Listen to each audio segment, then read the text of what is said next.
یوں ہی ملازمہ سے صفائی کرواتے وقت اسے اوزان کے بیٹ کے دراز میں سے ٹائٹین کے انجیکشن ملے تھے۔ وہ بری طرح چونک گئی۔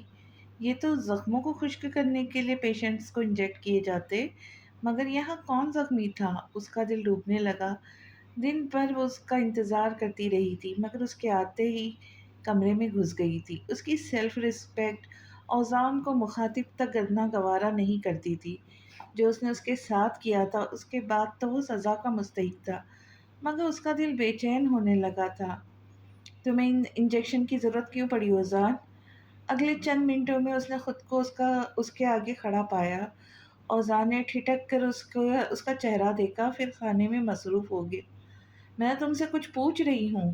اسے نظر انداز کیا جانا ناگوار گزرا۔ تمہارے دیے زخموں کی وجہ سے ان کی ضرورت پڑ گئی تھی، لیکن افسوس کو مجھے کوئی افاقہ نہیں ہوا ازمارا بی بی۔ وہ بے نیازی سے بولا، اس کے لہجے میں طنزیہ کاٹ تھی۔ تم نے خود انجیکٹ کیے تھے یہ؟ ہاں تو؟ اس نے کھانے سے ہاتھ کھینچا، انداز میں بیزاری تھی۔ اوزان تمہیں کچھ ہو جاتا تو تم جانتے ہو؟ ان انجیکشن کو قطرہ قطرہ کر کے نسوں میں دھیمی رفتار سے انجیکٹ کیا جاتا ہے، اور وہ لب بھیج کر اسے دیکھنے لگی۔ خواہ مخواہ کے سردرد مت پالو تم، بس نوفل پر دھیان دو، اسے تمہاری ضرورت ہے۔ وہ کچھ تلخی سے کہہ کر اٹھ گیا۔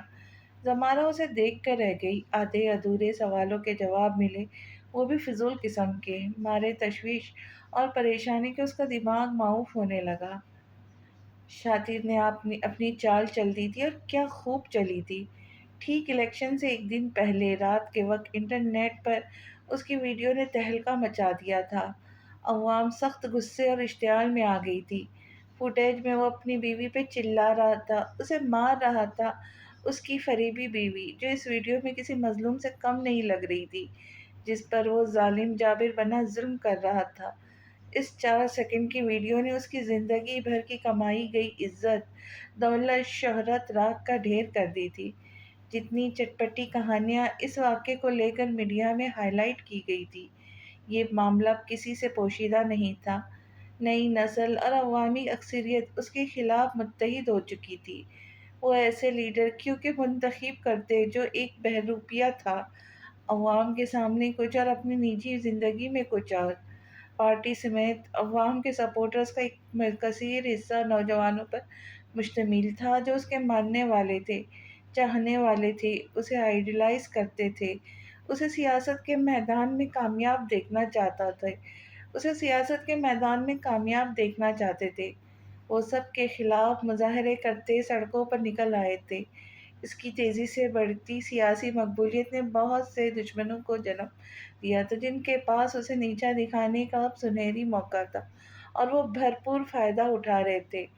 اس کے خلاف مہم تیز ہو چکی تھی۔ پریس اور میڈیا والے چیخ رہے تھے، پارٹی کے مشتعل کارکنوں اور حامیوں میں زور و شور سے احتجاج جاری تھا۔ ہنگامی اجلاس بلائے گئے۔ پارٹی کی ہائی کمان چاہتی تھی کہ احتشام کو چیئرمین کے عہدے سے ہٹا دیا جائے، ورنہ الیکشن میں این سی پی پارٹی کو شکست سے دوچار ہونا پڑ سکتا تھا۔ میثم علی آغا پر دباؤ ڈالنے کی کوشش کی گئی۔ بہرحال وہ دبنے والوں میں سے نہیں تھے۔ وہ فیصلے پر اٹل تھے۔ امید کی ایک کرن ابھی بھی باقی تھی۔ انہوں نے احتشام کو محسن مرزا کے منصوبوں سے بہت پہلے آگاہ کر دیا تھا، مگر افسوس محسن مرزا نے اس کی غیرت کو للکارا تھا، اسے اندرونی نقب لگایا تھا، بہت گہری چوٹ کی تھی۔ اس نقصان کا ازالہ ممکن نہیں تھا، مگر تحقیقات سے اس واقعے کے ذمہ دار کو کڑی سزا دینا چاہتے تھے۔ ان کا اپنا سکہ کھوٹا نکلا تھا، ورنہ احتشام ان کی اندیشی کے مطابق جیت صاف دکھائی دے رہی تھی۔ میثم علی آغا اب اس کا ساتھ دینا چاہتے تھے، یہ سوچے بغیر کہ کل کے الیکشن میں کیا نتیجہ سامنے آئے گا۔ اگر خلاف ہے تو ہونے دو، جان تھوڑی ہے، یہ سب دھواں ہے، آسماں تھوڑی ہے۔ لگے گی آگ تو آئیں گے کئی گھر زد میں، لگے گی آگ تو آئیں گے کئی گھر زد میں، یہاں پہ صرف ہمارا مکان تھوڑی ہے۔ میں جانتا ہوں دشمن بھی کم نہیں، لیکن ہماری طرح ہتھیلی پہ جان تھوڑی ہے، ہمارے منہ سے جو نکلے وہی صداقت ہے، ہمارے منہ سے میں تمہاری زبان تھوڑی ہے، جو آج صاحب مسند ہے کل نہیں ہوں گے، جو آج صاحب مسند ہے کل نہیں ہوں گے، کرایہ دار ہے ذاتی مکان تھوڑی ہے۔ داور تم کچھ کرو، داور خدا کے لئے میرے بیٹے کو بچا لو، اسے قاتل بننے سے روک لو پلیز۔ سبینہ بیگم نے اس کے آگے ہاتھ جوڑ دیے تھے۔ خانم یہ ان کا ذاتی معاملہ ہے، میں کیسے؟ یہ ان کا ذاتی مسئلہ تھا، وہ مالک کے معاملات میں دخل نہیں دے سکتا تھا، لیکن کچھ اس کے دل کی بھی آواز تھی، اسے زلف سے نفرت سی محسوس ہو رہی تھی۔ داور خدا کے لئے میرے بیٹے کو بچا لو، اس لڑکی کو قتل کر دے گا، قاتل بن جائے، داور اسے قاتل بننے سے روک دو داور پلیز۔ وہ تیزی سے سر اسبات میں ہلا کر سیڑھیاں پھلانگتا اوپر گیا۔ کمرے سے اس کے چلانے کی آواز آ رہی تھی۔ چابی کہاں ہے مسز مرزا؟ شالی چابی لے کر آؤ کمرے کی۔ شالی بوکھلا کر بھاگی اور چابی اسے تھمائی۔ داور نے بہت تیزی سے لاک کھول کر اسے جکڑ کر الگ کیا۔ زلف نوروز بے دم ہو کر زمین پر گر گئی۔ سفینہ خانم کے سر پر کمرے کی چھت آن گری تھی اس کا یہ روپ دیکھ کر۔ تم نے اسے مار دیا احتشام؟ ایک ادھوری سسکی اور کئی آنسو نکل کر ان کے گالوں سے پھسل گئے۔ انہیں آج ساری تکلیفیں ازیں سے نو تازہ ہو گئی، ساری محنت رائگاں ہوتی ہوئی محسوس ہوئی۔ داور ان کی ششدر آواز پر چونک کر زلفوں پر جھکا۔ سفینہ خانم نے کھینچ کر ایک ہاتھ احتشام کو دے مارا، جو خود فراموشی کی کیفیت میں زمین پہ گرے وجود کو دیکھتا اپنے آپ میں نہیں لگ رہا تھا۔ جب سے وائرل ویڈیو اس کی نظروں سے گزری تھی، اس کے اندر باہر ایک جنگ سی چڑھ گئی تھی۔ کسی پل سکون نہیں تھا، آنکھیں بند کرتا تو اس کا خیال، کھولتا تو اس کا خیال، احتشام مجھے مار دے گا، وہ برداشت نہیں کر سکے گا۔ اسے زلف کی باتیں یاد آئی، جانے اس کے ساتھ کیا سلوک ہو رہا ہوگا۔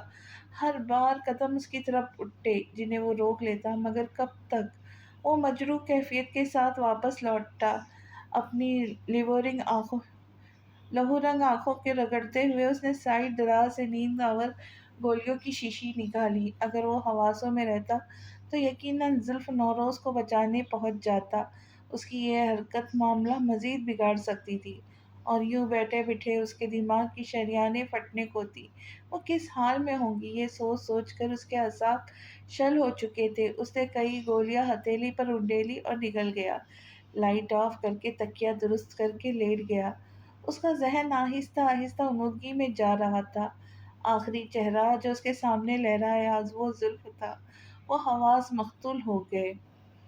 اس کا زیادہ تر وقت نوفل کی وجہ سے مصروف گزرتا تھا۔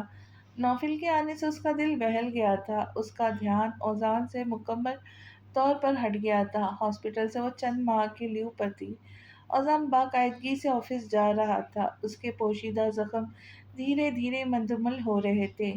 البتہ زمارہ کا رویہ اس کے ساتھ بہت صبر آزما اور مجروح تھا۔ اس کی انجان نگاہیں اور کاٹدار لہجہ اوزان کو گھائل کر جاتا۔ جب بھی وہ نوفل کے قریب جانے لگتا، کوئی نہ کوئی بہانہ بنا کر اسے لے جاتی۔ وہ ایسا کیوں کرتی تھی؟ نوفل اس کا بھی تو بیٹا تھا، لیکن اس کے لب مہر بند تھے اب تو وہ خود اکتا گیا تھا۔ اس کی اطاعت، عادت، لگاوٹ، چاہت کسی کام نہیں آئی تھی۔ وہ آفس سے لوٹ کر آیا تو ہمیشہ کی طرح اس کے پاس ایک ڈپلیکیٹ کیس موجود تھی۔ دروازہ اندر سے لاک کر کے اس نے لائٹس آن کی اور فریزر سے ٹھنڈے تھار پانی کا گلاس حلق میں انڈیل کر فائلز اور ڈاکیومنٹس اٹھا کر کمرے میں رکھے۔ شاور لے کر لباس تبدیل کیا، چپکے سے اس کے بیڈ روم کا دروازہ کھول کر اندر آ گیا۔ دن بھر وہ آفس میں مغز ماری کر کے رات کو آتا تھا۔ اس پر ستم ظریفانہ رویہ تو یہ تھا کہ نوفل کے ساتھ محترمہ خود بھی نیند کے مزے لوٹ رہی تھی اور وہ کلس کر رہ جاتا۔ نوفل کو پہلو میں لیٹائے، اس کا ایک ہاتھ اسے اپنے سینے پہ تھا۔ اس کا دل چاہا بری طرح ہاتھ جھٹک دے، لیکن اتنا ظالم نہیں ہو سکتا تھا۔ نوفل کی معصومیت بھری نیند پر نثار ہو کر اس نے چٹاچٹ اس کا منہ چوما، مگر مجال تھی، ماں کی طرح وہ اس کی محبت کو خاطر میں لاتا۔ گلا پھاڑ پھاڑ کے روتے ہوئے اس کی خفیہ موجودگی کا بھانڈا پھوڑ دیا۔ زمارہ ایک دم گھبرا کر اٹھی اور لیمپ آن کیا تو ہکی بکی رہ گئی۔ تم یہاں کیا کر رہے ہو؟ اس نے کرخت تھانے دار کی طرح ماتھے پر بل ڈال کر پوچھا۔ کیا مطلب ہے کیا کر رہا ہوں؟ میرا بھی کمرہ ہے۔ اپنے بیٹے کو دیکھنے آیا تھا میں، وہ تلخی سے کہہ گیا۔ دیکھ لیا نا، اب جاؤ، اس نے حد درجہ بے مروتی سے کہا۔ تم آخر چاہتی کیا ہو زمارہ؟ کب تک میرا ضبط یوں ہی آزماتی رہوں گی؟ بس بھی کر چکو۔ میں کچھ نہیں چاہتی، تم جاؤ یہاں سے، وہ نوفل کو تھپکتے ہوئے بولی جو دوبارہ سو گیا تھا۔ وہ ضبط سے لب بھیج کر رہ گیا۔ مجھے جواب چاہیے زمارہ، ایسا کب تک چلے گا کہ تم چاہتی کیا ہو مجھ سے؟ میں خود کو بدل چکا ہوں، جیسا تم چاہتی تھی ویسا بن گیا ہوں۔ مزید کیا چاہتی ہو؟ طلاق چاہتی ہوں میں۔ کیا کہا تم نے؟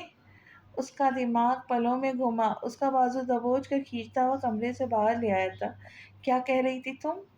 ذرا پھر سے کہنا۔ وہ خود ناشام نظروں سے اسے دیکھنے لگا، جبکہ وہ سکون سے بولی، مجھے طلاق چاہیے اوزار، میں فیصلہ کر چکی ہوں، میں اب تمہارے ساتھ نہیں رہ سکتی، وہ قطعیت سے کہتی سرد لہجے میں بولی۔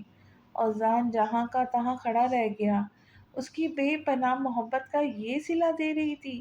اسے بھی غصہ آ گیا۔ محبت گئی بھاڑ میں، اس نے سوچا اور جنونی انداز میں بولا، میں تمہیں ابھی اور اسی وقت کھڑے کھڑے طلاق دے دیتا، مگر نوفل ابھی بہت چھوٹا ہے، اسے تمہاری ضرورت ہے، اسے ذرا سا بڑا ہونے دو، پھر تمہاری یہ خواہش بھی پوری کر دوں گا، جہاں چاہے جانا، لیکن نوفل میرے پاس رہے گا۔ یہ کہہ کے رکا نہیں تھا، غصے سے کمرے میں بند ہو گیا۔ زمارہ ایک دم ایک دہک رہ گئی۔ اوزان سے اس قدر بے رحمانہ رویے کی توقع نہیں کر رہی تھی۔ بہرحال یہ اس کا اپنا فیصلہ تھا، نوفل کو کسی بھی حال میں اس کے پاس چھوڑنے پہ راضی نہیں تھی۔ نوفل کے چیخ چیخ کے رونے کی آواز اس کی سماعتوں تک پہنچی تو گہرے مراقبے سے باہر آئی۔ اس بات کو 1 مہینہ گزر گیا تھا، کل اچانک ہی ایک عجیب واقعہ رونما ہوا، جس کے بارے میں سوچ سوچ اس کا دل پریشان ہو رہا تھا۔ اوزان کے بارے میں کچھ غیر معمولی تھا، وہ بھی بتا نہیں رہا تھا۔ History is written by those who win and those who dominate Edward۔ محسن مرزا کی 5 انگلیاں گھی میں تھی۔ احتشام مجاہد نہ صرف عوام کے ہاتھوں ذلیل ہو رہا تھا، بلکہ الیکشن بھی ہار گیا تھا۔ پارٹی کی ہائی کمان اسے عہدے سے برطرف کرنے کے فیصلے پر متحد ہو چکی تھی۔ اب تو اس کے پاس 2 ہی راستے تھے، یا تو عہدے سے استعفیٰ دے دینا یا پھر نڈر ہو کر اپنے موقف پر ڈٹ جانا۔ سب کی نظریں اس پر ٹکی ہوئی تھی کہ وہ کیا فیصلہ لیتا ہے۔ وہ خود آج کل اس سارے ماحول سے ماورا ہو کر بس خود فراموشی کی کیفیت میں زلف نوروز کے دھوکوں سے دل برداشتہ ہو کر اپنی ذات سے بہت دور نکل آیا تھا۔ پہلی بار گاڑی لے کر سڑکوں پر آوارگی کر رہا تھا۔ شہر بھر کی خاک چھانتے تھک کر برج پر کھڑا تھا۔ چاق و چوبند، ویل ڈریس احتشام مجاہد آج کہیں سے بھی نہیں لگ رہا تھا۔ اسے تو استعمال شدہ چیزیں پسند نہیں تھی، وہ ایک دوسری نگاہ تک ڈالنا گوارا نہیں کرتا تھا۔ کیسے ایک بڑھتی ہوئی عورت کے عشق میں مبتلا ہو گیا تھا، کیسے کیسے اس نے مٹی ریلنگ پہ ماری۔ سفینہ خانم نے اسے تماچا رسید کیا تھا، اس کی 33 سالہ زندگی میں پہلی بار اس پر ہاتھ اٹھایا تھا۔ اسے اپنے رویے پر ذرا بھی شرمندگی نہیں تھی، مگر ہاں، اسے عورت ذات پر ہاتھ نہیں اٹھانا چاہیے تھا، اسے اس حد تک نہیں جانا چاہیے تھا۔ جب کبھی بچپن میں وہ سفینہ خانم کو مجاہد حسن سے مار کھاتے دیکھتا تو ڈر کر چھپ جاتا، لیکن ہر جگہ اس کی ماں کی کربناک چیخیں سسکیاں اسے سنائی دیتی۔ اس کا کچا ذہن ڈپریس رہنے لگتا۔ تھوڑا بڑا ہوا تو اس نے خود سے پختہ عہد کیا تھا کہ وہ اتنا پڑھے لکھے گا کہ ایک بڑا آدمی بن جائے گا، کہ اس کے نام کے آگے باپ کے نام اور اس کی دولت پھیکی پڑ جائے۔ لیکن بڑا آدمی بننے کی ڈور میں وہ انسان بننا بھول گیا۔ وہ تھا مجاہد حسین کا بیٹا ہی، اس کی رگوں میں بھی وہی وحشت و بربریت خون کی طرح دوڑتی تھی۔ وہ بھی عورت کی نسوانیت کو پامال کرنے والوں کی لسٹ میں آ گیا تھا۔ وہ خود سے شرمندہ تھا، نظریں نہیں ملا رہا تھا۔ بہت غلط کیا تھا اس نے، اب پچھتانے سے کیا ہوگا بھائی؟ ہم تو تمہارے محسن تھے، تمہیں بار بار خبردار کرنے کی بھی کوشش کی، مگر کمبخت عشق کی پٹی جو بندھی ہوئی تھی آپ جناب کی آنکھوں پر، وہ بہت چونک کر مڑا تو سامنے شجاعت عالمگیر حشاش بشاش پینٹ کی جیب میں ہاتھ ڈالے آنکھوں سے گوگل ہٹاتا ہوا اس کے سامنے اس کے قریب آ کر رکا۔ تو وہ تم تھے؟ بے شک، پس پردہ ہم ہی وہ خیر خواہ تھے۔ اس نے بسط احترام اعتراف کیا۔ تمہیں منظر عام پر آنا چاہیے تھا نا پس پردہ۔ زندگی میں پہلی بار وہ کسی سے اس کے رویے کا شکوہ کر رہا تھا، حالانکہ وہ یہ بہتر نہیں سمجھتا تھا۔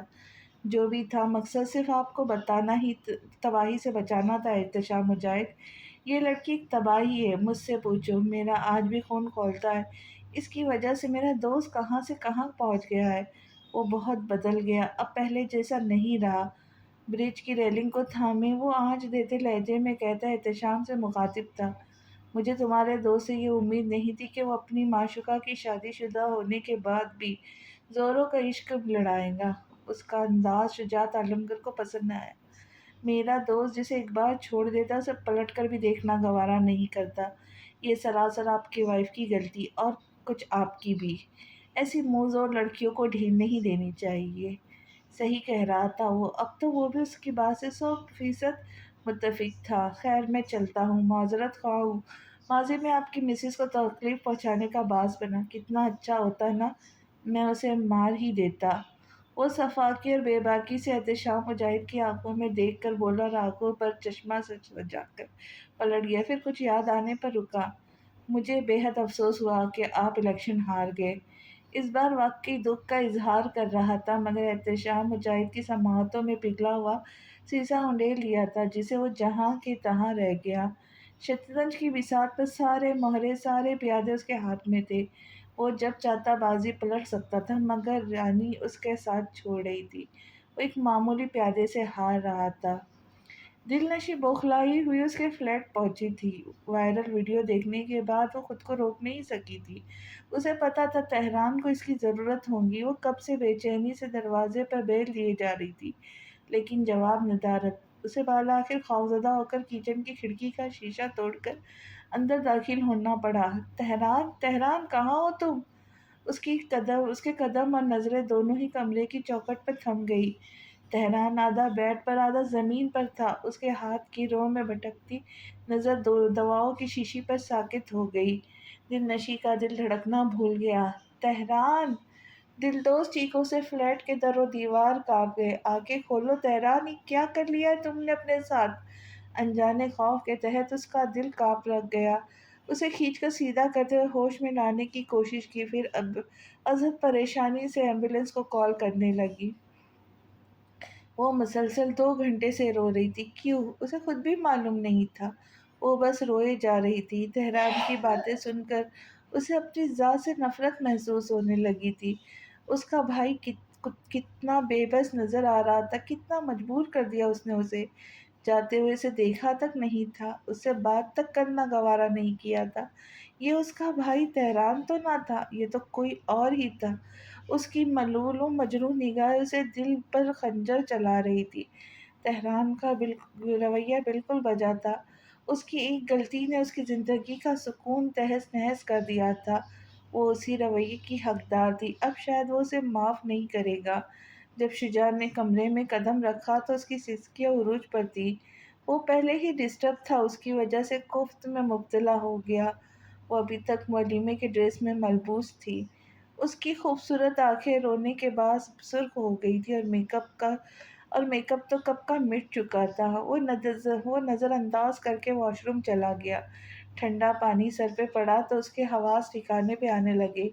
ذہنی ہیجان بتدریج کم ہوتا چلا گیا۔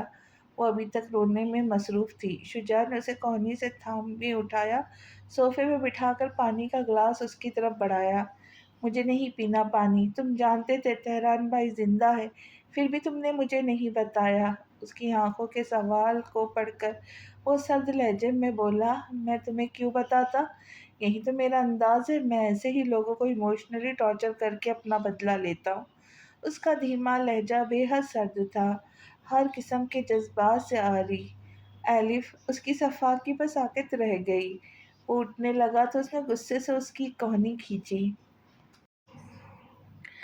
اگر امان کو مجھ سے محبت تھی تو کم از کم مجھے بتانا چاہیے تھا، مگر اس نے مجھے نہیں بتایا کیونکہ وہ بزدل تھا۔ اب تم اس کے نمائندے بن کر میری زندگی پر قابض ہو گئے ہو۔ کیوں؟ آخر میری اپنی بھی کوئی زندگی ہے، پسند ناپسند ہے، مجھے کیوں باندھ رہے ہو اپنے ساتھ؟ پلیز مجھے اس کیس سے رہائی چاہیے۔ تم مجھے کتنا کیا ٹارچر کرو گے؟ میں تو سالوں سے ان فیلنگ سے لڑ رہی ہوں۔ پلیز شجا، پلیز ایسے مت کرو میرے ساتھ ورنہ میں مر جاؤں گی۔ بے ربط بکھرا ہوا سا لہجہ، اس کی قربت کا احساس کچھ شدید ہوا۔ وہ حواس کھوتا جا رہا تھا، وہ بے بس اس کے سینے پر سر ٹکا کر روتی چلی گئی۔ وہ عجیب سی کیفیت میں مبتلا ہو رہا تھا۔ نرم نازک دلکش رابطے کو اتنا قریب پا کر اس کے اندر معنی خیز سا احساس تھرتھرایا۔ میں تمہاری ان آنسوؤں سے پگھلنے والا نہیں ہوں ایلف۔ وہ کتنا غلط کر رہا تھا۔ میرا دوست میری آنکھوں کے سامنے تڑپ تڑپ کر مر رہا تھا۔ میں اسے بچانا چاہتا تھا لیکن اس وقت بھی اسے تمہاری پڑی تھی۔ اگر وہ ضد نہ کرتا تو شاید آج زندہ ہوتا۔ یہ اس کی محبت تھی شجاع، جس سے میں لا علم تھی۔ بخدا وہ رو دی۔ تمہیں سب معلوم تھا۔ لڑکیوں کی فطرت ہوتی ہے، مردوں کو اپنے عشق میں تڑپتے ہوئے دیکھ کر سکون محسوس ہوتا ہے۔ وہ بفر کر بولا، تم یہ کیسی باتیں کر رہے ہو؟ وہ سہم سی گئی۔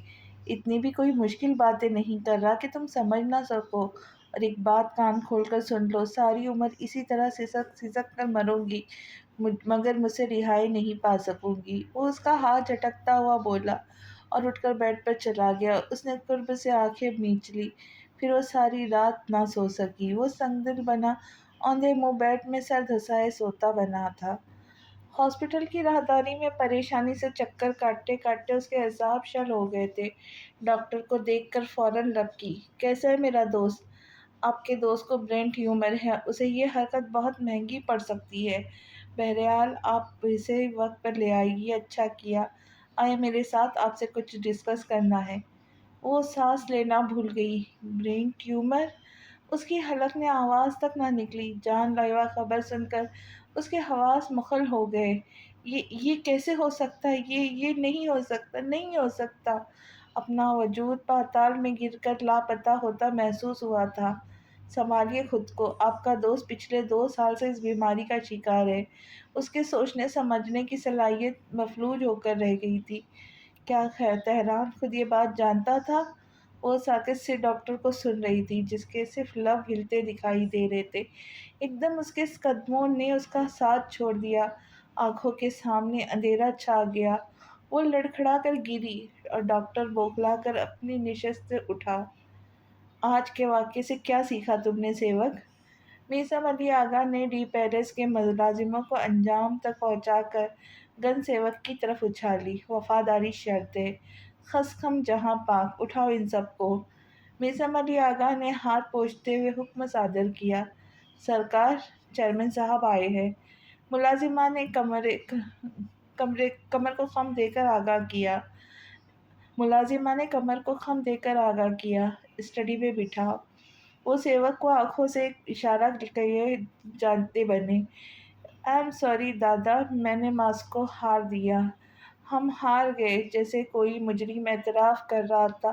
وہ یوں ہی ان کے سامنے پیش ہو کر بے حد دھیمے سے کہہ رہا تھا، نیوز دیکھ لی میں نے۔ ان کا لہجہ عام سا تھا یا وہ بنا رہتے؟ احتشام اندازہ نہیں لگا سکا۔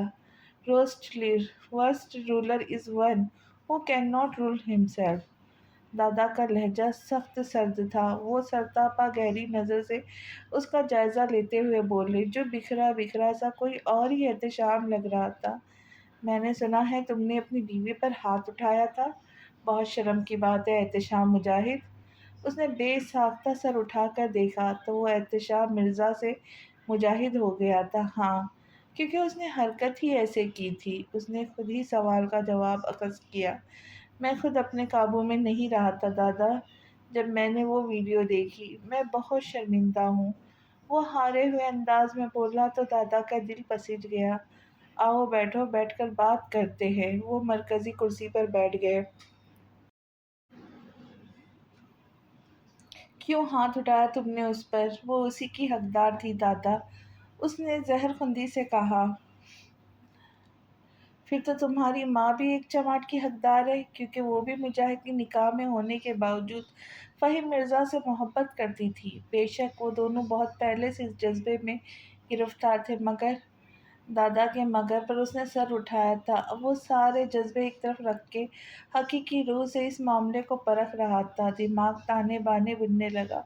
یہ سب چھوڑے، آپ اس کا ذکر مت کریں، میں اس عورت سے نفرت کرتا ہوں بس۔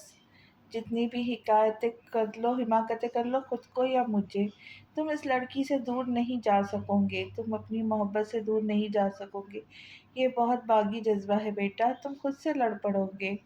وہ زور دے کر بولے، اس کا اتنا نقصان کرنے کے باوجود تم خود سے اسے حصول کے لیے لڑ پڑو گے احتشام، کیونکہ تمہیں محبت ہو گئی ہے۔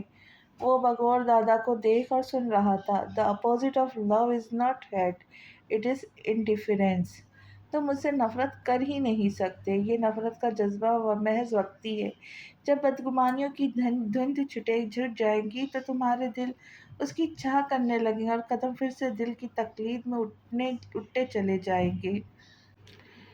اس وقت اس کا دل آمادگی سے خالی تھا۔ وہ دادا کی بات سے متفق نہیں تھا۔ اسے نہیں لگتا تھا کہ نفرت کبھی اس کے دل سے جا سکے گی۔ الیکشن ہار جانے کے بعد وہ بہت اسٹریس میں تھے، لیکن اس کے باوجود اسے ایک لفظ بھی نہیں کہا تھا۔ وہ شرمندہ سا ہو گیا، ان کے خواب کی تعبیر کو پایہ تکمیل تک نہ پہنچا سکا۔ پارٹی کی ہائی کمان چاہتی ہے محسن مرزا کی چیئرمین منتخب کیا جائے۔ آپ کیا چاہتے ہیں؟ اس نے تھکے تھکے سے انداز میں کہا۔ میں تمہیں چاہتا ہوں احتشام، اس گدی پہ بیٹھنا تم ڈیزرو کرتے ہو، جیسے آپ چاہتے ویسے ہوگا۔ وہ بکھرے ہوا سمیٹ کر اٹھ کھڑا ہوا۔ کیسے؟ کیا کرنے والے ہو تم؟ وہ چونکے۔ کھیل ابھی ختم نہیں ہوا دادا، بساط کی چند مہریں ابھی باقی ہے۔ اس کے لہجے میں عجیب جنون تھا۔ دادا مدہوش ہو کر اسے دیکھنے لگے۔ مہریں؟ آخری بازی میں کھیلوں گا، ایسی چال چلوں گا کہ محسن مرزا کو شامات ہوں گی، میں بازی اس پر پلٹ دوں گا۔ وہ کہہ کر رکا نہیں تھا۔ محسن مرزا مہرہ بازی شاہ مات، وہ یقیناً تہران پاشا کو نقصان پہنچانے کا ارادہ رکھتا تھا۔ احتشام رکو، جذبات میں آ کر کوئی غلط قدم مت اٹھانا، تم پہلے ہی غلطی پر ہو۔ وہ پکارتے رہ گئے لیکن اس نے انسنی کر دی۔ ایک شطرنج کا کھیل اور ایک تجھ سے محبت، کہیں قسمت نے ہرایا تو کہیں تو نے ہرایا۔ اسے ہوش آیا تو ہاسپٹل میں خود کو دیکھ کر حیران ہوا۔ دلنشیں کو دیکھا تو پلکیں نہیں جھپکا سکا۔ وہ اس کے ہاتھ پر پیشانی لگائے آنسو بہا رہی تھی۔ اس نے مایوسی سے لب بھینچے۔ دلا، وہ بہت دھیمے سے اس کے لبوں سے نکلا۔ تہران، وہ بلند آواز میں رو پڑی۔ تم نے مجھے کیوں نہیں بتایا؟ اسی لیے نہیں بتایا تمہیں، تم بہت جذباتی ہو جاتی ہو۔ وہ اس کی لہو رنگ آنکھوں کو دیکھ کر بولا۔ تم ٹھیک ہو جاؤ گے تہران، تم ٹھیک ہو جاؤ گے تہران، وہ آنسو پوچھتی اس سے بولی۔ تمہیں دیکھ کر لگتا نہیں کہ میں ٹھیک ہو جاؤں گا۔ وہ سن کر وحشت زدہ ہوئی۔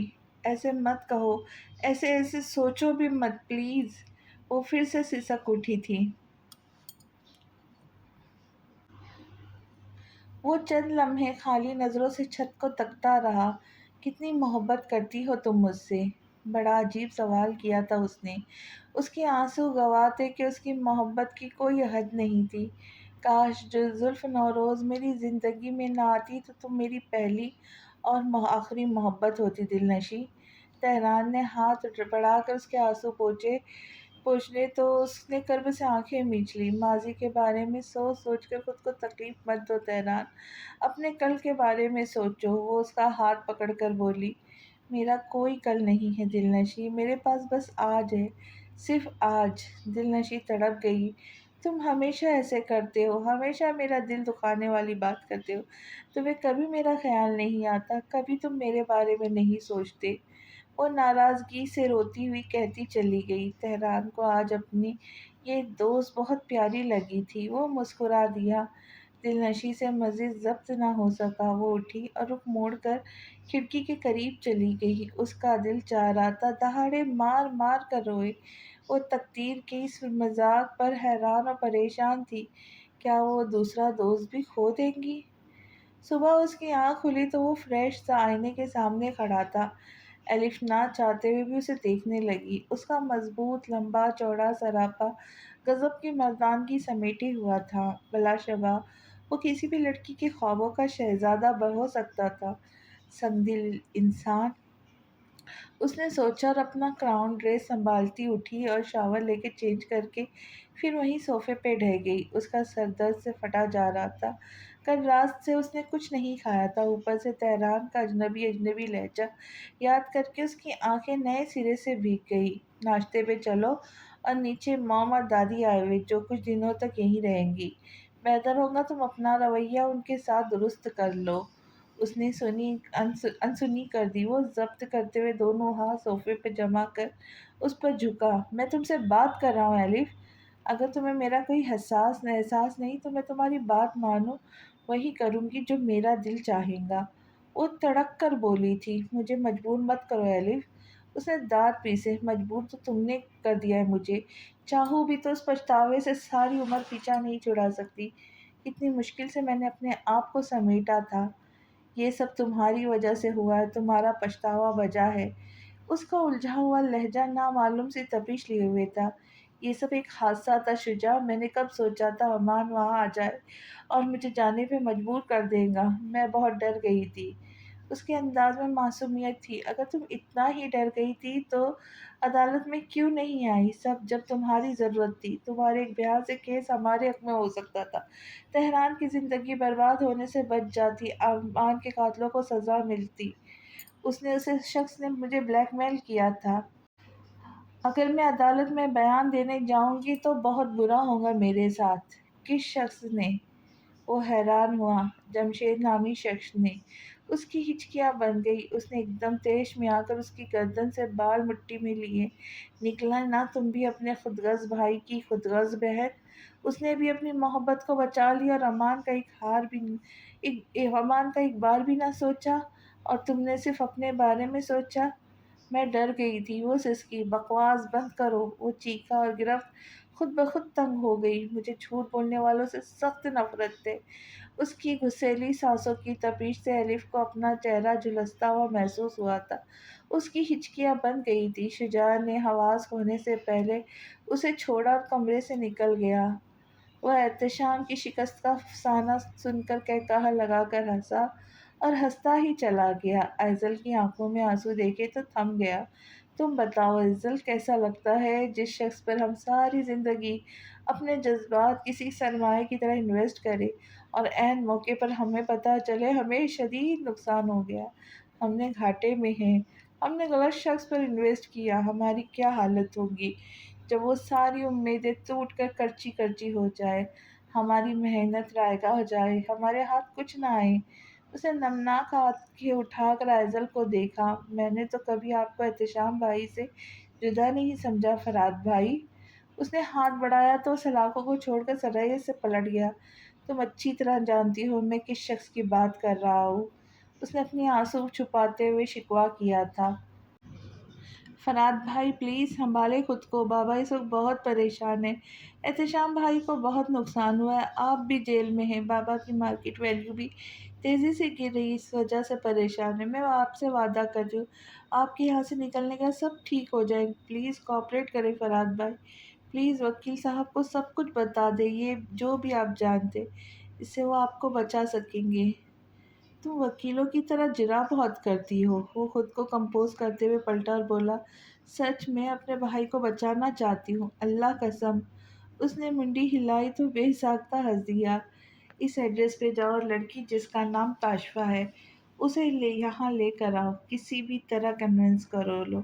مگر یہ لڑکی ہے کون اور آپ کیوں بلانا چاہتے ہیں؟ زیادہ سوال مت کرو، بس اتنا جان لو یہ لڑکی تیری کھیر ہے، آسانی سے ہاتھ آنے کی نہیں۔ اس نے وکیل کے ہاتھ سے پین اچک کر اس کی ہتھیلی پر الفاظ گھسیٹے۔ تو میں کیسے؟ اپنے بھائی سے محبت کرتی ہو تو یہ کام کرنا پڑے گا۔ اس نے اسے بڑی مشکل سے میں ڈال دیا تھا، مگر دل ہی دل میں مطمئن تھی کہ وہ اپنی ضد سے ہٹ کر مانا تو صحیح، ایک اور بات، وکیل صاحب کو کسی ایسے شخص کا نام بتائے جو آپ کے حق میں گواہی دے سکے۔ آپ کے کردار کی بھی کسی بڑے شخصیت کا آپ کے لیے بیان ہی کافی ہوگا بھائی۔ ٹھیک ہے، تم اگلی بار پھر آنا، میں سوچ کر بتاؤں گا، اور صرف تمہیں بتاؤں گا۔ اس نے انگلی اٹھا کر جتا بھی دیا۔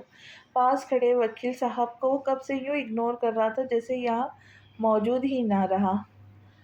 آؤ تہران پاشا، تمہارا انتظار تھا مجھے۔ وہ صوفے پہ پھیل کر بیٹھا، ٹانگیں سامنے ٹیبل پر تھی۔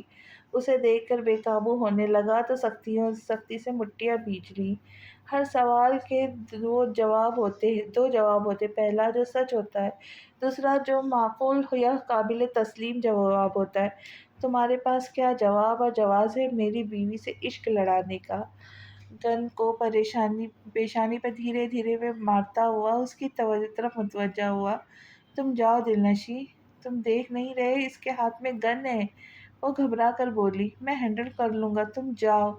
تہران، تم پلیز میرے دوست کو کچھ مت کرنا، کوئی قصور نہیں ہے۔ وہ کبھی اسے دیکھتی تو احتشام کو، تم بے فکر ہو کر جاؤ۔ اس نے اسے مطمئن کر کے واپس بھیجا اور اس کے سامنے صوفے پہ بیٹھ گیا۔ دل کرتا ہے گن کی ساری گولیاں تمہارے سینے میں اتار دوں۔ اس کا لہجہ بہت بڑا نفرت انگیز تھا۔ میرے خیال سے تمہیں پہلے زلف کو سن لینا چاہیے۔ سن چکا ہوں میں، وہ چیختے ہوئے سیدھا ہوا۔ سن چکا ہوں تمہارے عشق و محبت اور جنون کی داستان، اور یہ جاننا چاہتا ہوں تمہارا ہاتھ ہے میری پیٹھ میں چھرا گھونپنے میں، کیونکہ محسن مرزا کا بھانڈا پھوٹ چکا ہے۔ یہ سب اسی کا کیا دھرا ہے، میں اس میں شامل نہیں ہوں احتشام، میں کہیں بھی تمہارے نقصان میں شامل نہیں ہوں۔ اس نے اطمینان سے جواب دیا۔ بکواس کرتے ہو تم نے میری بیوی کو ورگلایا ہے، وہ تم سے پہلے میری بیوی تھی احتشام، اور بدقسمتی سے ہم الگ ہو گئے، لیکن وہ ٹھہرا، پھر بولا، وہ مجھے بھلا نہیں سکی۔ تہران کے لہجے پر ہر قسم کے جذبات سے عاری تھے۔ احتشام نے بہت ضبط سے اسے سنا اور گن لے کر اس پر پوائنٹ کی۔ تم نے مجھ سے میرا سب کچھ چھین لیا، میری محبت، میرا سکون، میری بیوی، میری عزت، میرا منصب، سب کچھ۔ تم اس وقت غصے میں ہو احتشام، حالانکہ دیکھا جائے تو سب کچھ ہے تمہارے پاس۔ تمہارے پاس زلف نوروز ہے، جس کے پاس زلف ہو اسے اور کیا چاہیے؟ اس کے لہجے میں کرب تھا تو اس کے لبوں پر، اس کے دل پر ابھی بھی تمہارا نام کیوں ہے؟ وہ مجھ سے محبت کیوں نہیں کرتی؟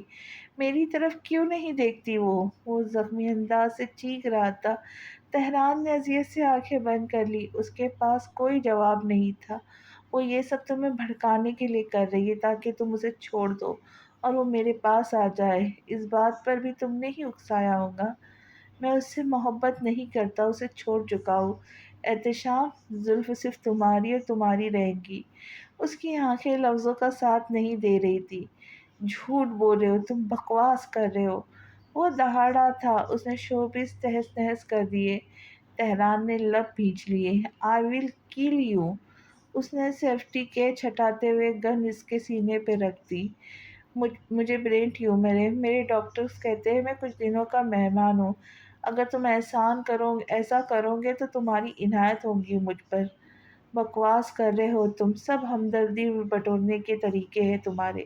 وہ چیخا۔ یہ سچ ہے احتشام۔ اس کے لہجے میں کچھ ایسا ضرور تھا کہ احتشام کا ہاتھ پیچھے ہوتا ہوا کٹی شاخ کی طرح پہلو میں گر گیا۔ وہ دونوں عجب کشمکش کا شکار تھے۔ کتنی عجیب بات تھی نا، وہ دونوں ہی اس سے عشق کرتے تھے، اس پر جان نچھاور کرتے تھے، ان دونوں کو ہی وہ ناقابل تلافی نقصان پہنچا چکی تھی۔ اس کے باوجود وہ نفرت نہیں کر پا رہے تھے، کر ہی نہیں سکتے تھے۔ زلف نوروز کی قسمت ہی ایسی تھی، جس کے ساتھ وہ جینا چاہتی تھی وہ مر رہا تھا، جو مر رہا تھا اس کے ساتھ وہ جینا نہیں چاہتی تھی۔ زلف کو یہ خبر مت سنانا، وہ برداشت نہیں کر سکیں گی۔ بہت دیر بعد وہ نم لہجے میں بولا۔ احتشام کو کچھ سمجھ نہیں آ رہا تھا، اسے اپنا دشمن مانے یا پھر۔ وہ گن اٹھا کر تیزی سے اٹھا۔ زلف بہت اچھی لڑکی ہے احتشام، اس نے بہت محرومیاں دیکھی ہے، اب اگر تم اس کے ساتھ برا سلوک کرو گے تو شاید وہ سہ نہ سکے۔ اسے صرف عزت اور محبت کی ضرورت ہے، تم اسے نرمی سے قائل کرو، وہ ضرور ایک دن تمہاری ہو جائیں گی۔ وہ لمبے ڈگ بھرتا وہاں سے چلا گیا۔ تہران نے لب بھیج لیے، ایک لمبی سانس کھینچ کر صوفے کے پشت سے سر ٹکایا۔ سچ شکر کے دل نشیں چلی گئی۔ وہ اس کے سوالوں سے بچنا چاہتا تھا، کم از کم اس وقت اس کے پاس کسی اور کے سوالوں کا جواب نہیں تھا۔ جب اس نے اپنی رپورٹ دیکھی تو عجیب سی مسکراہٹ اس کے لبوں پہ ابھری۔ پتہ نہیں وہ دکھی تھا یا خوش، مگر اس قید زندگی سے موت بھلی۔ غضب خدا کا! نئی نویلی دلہن کے چہرے پہ رونق کی بجائے یہ سوگ کے تاثرات! بتاؤ بھلا کیا ہوا؟ اتنا کہنا تھا کہ وہ روتی ہوئی دادی کی جھولی میں منہ چھپا کے پھوٹ پھوٹ کر رو دی۔ شجے نے کچھ کہا تم سے؟ دادی نے تیوری چڑھا کر کہا۔ مجھے یہاں نہیں رہنا دادی، مجھے اپنے گھر جانا ہے۔ شجا بہت برا انسان ہے، اس نے مجھے دھوکہ دیا ہے دادی، وہ مجھ سے محبت نہیں کرتا۔ دادی اور ماما سن کر ہکی بکی رہ گئی۔ لیکن بیٹا ایسے کیسے ہو سکتا ہے؟ وہ تو بڑا خوش لگ رہا تھا اس شادی سے۔ وہ جیسا لگتا وہ ایسا ہے نہیں، وہ بہت گھٹیا انسان ہے۔ دادی کی آنکھیں کچھ اور کھل گئی۔ مگر آپ لوگوں کو میری بات کا یقین کیوں آئے گا؟ آخر میں آپ کی بیٹی تھوڑی نہ ہوں۔ وہ کچھ اس انداز سے روتے ہوئے بولی کہ ماما کا دل پسیج گیا۔ بیچاری سادہ دل سی ماما نے اسے بڑھ کر سینے سے لگاتے ہوئے کہا، ایسی باتیں کیوں کرتی ہو تم بھی ممی خالہ کی طرح پیاری ہو۔ ممی ابھی فون کر کے اس شجا کی خبر لیتی ہے۔ ہاں بالکل، دادی نے پرزور آمدگی سے سر ہلایا، بلکہ اسے بلا کر روبرو بات ہوگی، ابھی دودھ کا دودھ اور پانی کا پانی ہوگا۔ دادی نے اسے فون ملایا۔ کہاں ہو شجے میاں؟ فوراً گھر پہنچو بیٹا، تمہاری خبر تو لے آج۔ دادی میں اس وقت میٹنگ میں ہوں، آپ کو اپنی خبر رات کو تفصیل سے دے دوں گا۔ وہ کچھ بیزار ہوا تو ابھی آپ میں کہہ رہی ہوں، دادی بھڑک کر کہا۔ دادی میں جلدی پہنچ۔ دادی نے سنے بغیر فون بند کر دیا۔ آ رہا ہے وہ، ذرا آنے دو اسے، اس کی شامت نہ لے آئی تو کہنا۔ دادی نے بیساکھی زور سے زمین پر ماری تھی۔ 15 منٹ بعد وہ تپا تپا سا پہنچا تو منظر کچھ یوں تھا کہ الف دادی کی جھولی میں سر رکھے ہوئے تھی، پاس ہی بہت سے یوز ٹشو پڑے تھے۔ ماما عجب مجرمانہ نگاہوں سے اسے دیکھ رہی تھی۔ کیا مسئلہ ہے آپ لوگوں کے ساتھ؟ ایسی کون سی قیامت آن پڑی تھی؟ اتنا ارجنٹلی بلوانے کی کیا ضرورت تھا آپ لوگوں کو؟ جب کہہ دیا تھا رات کو آ کر بات کروں گا۔ وہ بولتا ہی چلا گیا۔ دادی چشمے کی اوٹ سے بڑی خطرناک نظروں سے گھور رہی تھی۔ الف کے ساتھ کیا کیا ہے تم نے؟ بچی کی حالت دیکھو ذرا، رو رو کر ہلکان ہوئے جا رہی، کہہ رہی ہے تم نے اسے بڑا دھوکہ دیا ہے، وہ تو واپس اپنے گھر جا رہی تھی، ہم نہ ہوتے تو کب کی چلی جاتی۔ وہ بہت ضبط کا مظاہرہ کرتے ہوئے بولا، کچھ بھی نہیں ہوا اسے، آپ لوگوں کے سامنے ہی ہے اچھی بھلی۔ اس کا بس نہ چلتا تو نظروں سے ہی الف کو نکل جاتا۔ بکو مت، میری بات کا جواب دو۔ کس بات کا؟ وہ زچ ہوا۔ بکو مت، میری بات کا جواب دو۔ کس بات کا؟ وہ زچ ہوا۔ تم نے اسے دھوکہ کیوں دیا؟ یہ تو اب میں اسے ہی بتاؤں گا، وہ بلکہ بخوبی سمجھاؤں گا۔ اٹھو یہاں سے تم۔ اس نے تیش میں آ کر اسے کھینچ کر دادی کے پہلو سے نکالا تو وہ بھی چپ نہ رہ سکی۔ مجھ سے آج تک کسی نے اس طرح بات نہیں کی، تم ہوتے کون ہو میرے ساتھ زبردستی کرنے والے؟ اس نے وہ 2 ہاتھ اس کے سینے پہ دے مارے۔ وہ مزید بگڑ گیا۔ کتنی بار کہا ہے، بدتمیزی میں برداشت نہیں کروں گا، تمیز سے باتیں کیا کرو۔ وہ کھینچ کر اسے کمرے میں لے جانے لگا۔ دادی اور ماما ہکی بکی ایک دوسرے کی شکل دیکھنے لگی۔ ہاتھ چھوڑو میرا، مجھے کہیں نہیں جانا، مجھے اپنے گھر جانا ہے۔ بے بسی سے اس کے آنسو نکل پڑے، مگر اس کے حواسوں پر جیسے جنون سوار تھا۔ وہ اسے کندھے پر ڈال کر کمرے میں لے گیا۔ ہائے ہائے، ذرا دیکھو تو کیسے کھلے سانڈ کی طرح دندناتے پھرتا ہے، جو جی میں آئے کر رہا ہے، کوئی کچھ کہتا کیوں نہیں؟ دادی نے چلا کر ماما سے کہا، جو بند کمرے کو دیکھ کر کہی، کیا اول فول بک رہی تھی تم دادی کے سامنے؟ وہ اسے بیڈ پر پھینک کر آنکھیں دکھاتا وہ پوچھنے لگا، میں نے تمہاری اصلیت بتائی ہے انہیں؟ وہ بےباکی سے بولی، اصلیت۔ وہ چونکا، پھر عجیب سے انداز میں ہنسا۔ کیا اپنی بھی اصلیت بتائی نہیں کہ تم امان کی قاتل ہو، بلکہ نہ صرف امان کی، بہت سے لوگوں کی خوشیوں کی قاتل ہو؟ جواب میں اس کی آنکھوں میں بہت سارے آنسو تھے اور لبوں پر خاموشی تھی۔ الف کو اپنا دماغ پھٹا ہوا محسوس ہوا۔ وہ فتح مندی سے مسکرایا۔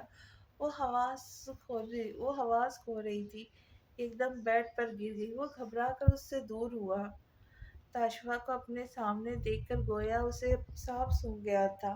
اس کے گمان میں نہ تھا کہ فرات جس تاشفا کا نام لے رہا تھا وہ زلف کی بھابھی تاشفا ہوگی۔ وہ کیا کرے، رکے یا چلی جائے، اسی کشمکش میں مبتلا تھی کہ تاشفا اسے دیکھ کر باہر نکل آئی۔